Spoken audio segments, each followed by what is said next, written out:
Hello everyone, in today's video we'll demonstrate this relation that Cp is equal to T times the derivative of entropy with respect to temperature at constant pressure.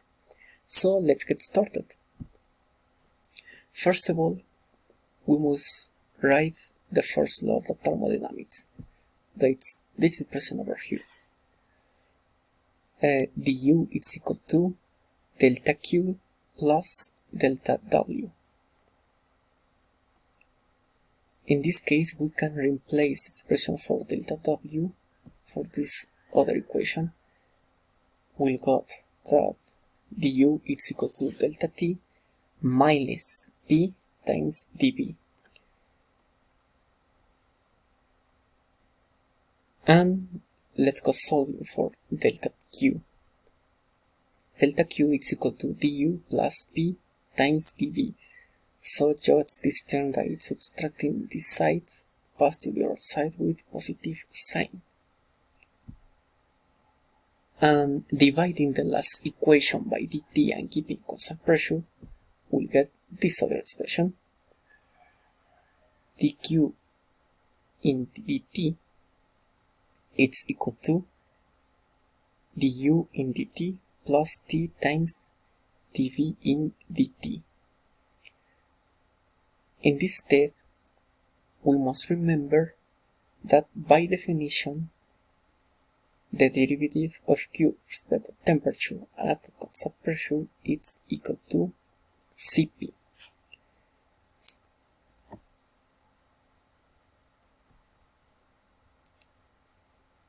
Before to continue the demonstration, we must remember the second law of the thermodynamics, that it says that the heat is equal to Tds. And solving this expression for Tds, it will be gotten this other expression. We know now that Tds is equal to the internal energy plus pressure times the differential of the volume. So now let's go suppose that S is a function of T and P. So we're able to calculate an expression for a differential of S. So we have that the differential of F is equal to the partial derivative of the entropy with respect to the first variable times its differential plus the partial derivative of the entropy with respect to the second variable times dP. We can do this step also for the internal energy and for the volume, replacing those three expressions in this equation that we got before. It will be gotten the expression. So instead to write dx, we have in here the equation for that term. It happened the same for the internal energy or for the differential of the volume. In here we can multiply this term for each term into the brackets, and P can multiply these terms between the brackets. So it will be gotten the next expression. So now we can reorganize the terms that we have in the right side. For example, we can combine these terms who have dt and dt, and the terms who have dp and dp.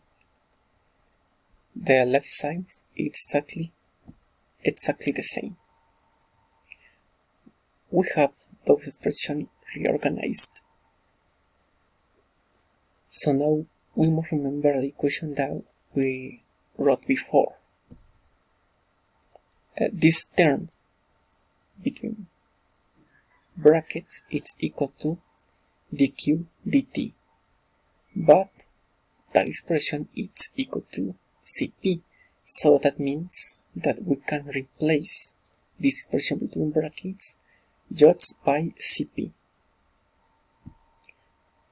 And we have these terms over here. So now, just we need to make equal the coefficients that we have with dp with the coefficient what we have dp in the other side of the equation. Same thing for the coefficient who have dt in the right side and who have dt in the left side. So that means that the coefficient of dp dt times the derivative of s with respect to p must be equal to this expression that we have in brackets. That means that T times the derivative of the entropy with respect to pressure is equal to these terms, and also it also happens for the Cp. Cp must be equal to T times the derivative of the entropy with respect to temperature at constant pressure. And that is the expression that we wanted to demonstrate. So that's it for today's video. Thank you very much for watching and see you next time. See you later.